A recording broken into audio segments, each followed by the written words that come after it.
Kia ora Year 9. In this video we're going to look at how to factorise algebraic expressions. So factorising is basically the opposite of expanding, and we're going to start by just looking at a simple example so that you get the hang of it. So this expression has two terms. It's got 3x plus 12.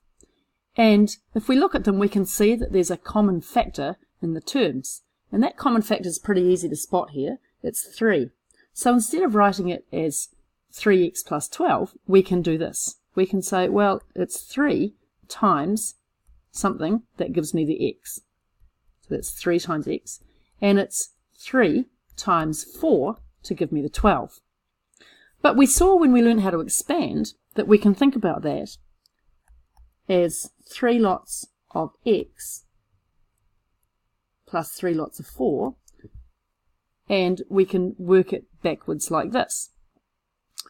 So if you think now about what we learned when we learned how to expand, what we were saying then was that if we had 3 times x plus 4, that meant 3 lots of x plus 3 lots of 4. So as I said at the start, factorising is where I go from this type of expression with separated out terms and I write it as the product of the highest common factor and the rest of it. Okay, so what we're going to do in this video is 12 examples that are going to get gradually harder, but let's start with 3 that are like that first one. So here we've got 6y minus 18. I want you to pause the video, write these 3 into your book and try and do them. So try and factorise each of these 3. Remember, you're looking for the highest common factor of the terms. So unpause the video when you're ready to go. Alright, so this first one has a highest common factor of 6. So we can write it as 6, and then in brackets, y minus 3. Let's look again at why that's going to work. Well, the 6 times the y will expand to give me 6y, and then I have minus 6 times 3, which gives me the 18. Next one. The highest common factor here is 7, so it's going to be 7 bracket y plus 5. And in question 4, the highest common factor is 4. So we take that outside, and then we have 4 bracket x take away 2. And you never need to get a factorising question wrong, because you can always check it back by looking at your answer and expanding it in your head and making sure that it matches up. So now they're going to get a little bit harder because the highest common factor is going to be slightly less obvious. So let's think about the highest common factor of 4 and 6. So 6 is not a multiple of 4. So the HCF is not 4. It's only 2. So then we have to say 2 watts will give me 4x. Well, 2 2's will give me the 4, and then I need to times it by x. So 2 times 2x plus 2 watts will give me 6, 2 3's. Right, pause the video and try and do the next 3 questions because they follow the same pattern type. Find the HCF of the terms first. So question 6, the HCF is 5. Sorry about that background noise, that's the printer doing something strange. So 5 watts are 15, 5 3's times x minus 5 watts are 20, 5 4's.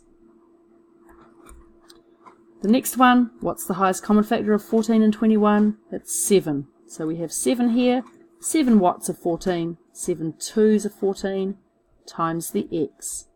And then 7 times watt is 21, 7 times 3.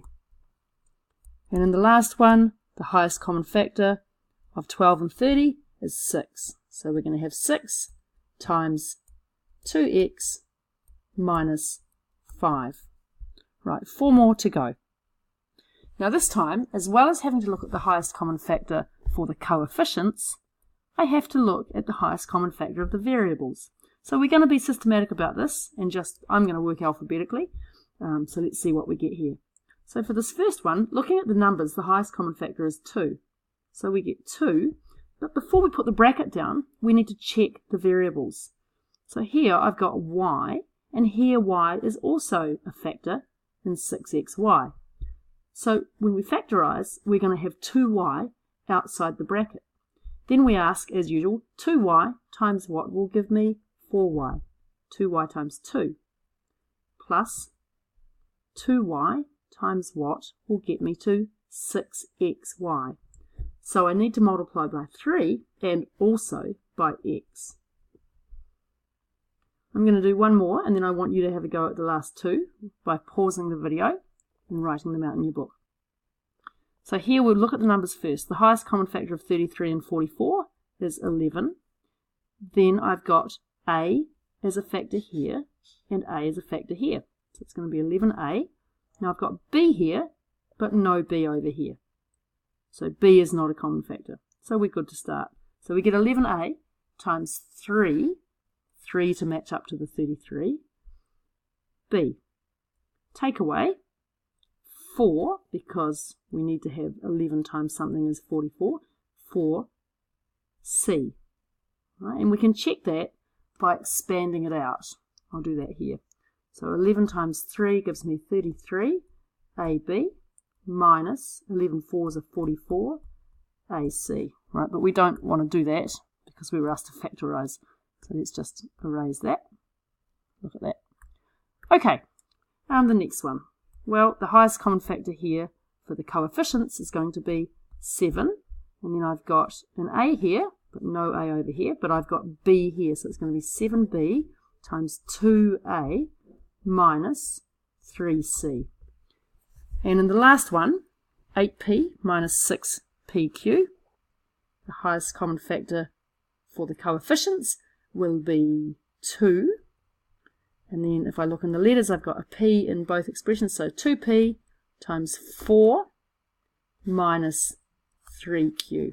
So there you go. There's some really simple factorising examples stepped up in 3 levels. So make sure that you can do all of those confidently, and then we'll get into some slightly trickier ones next lesson in class. Thanks for watching.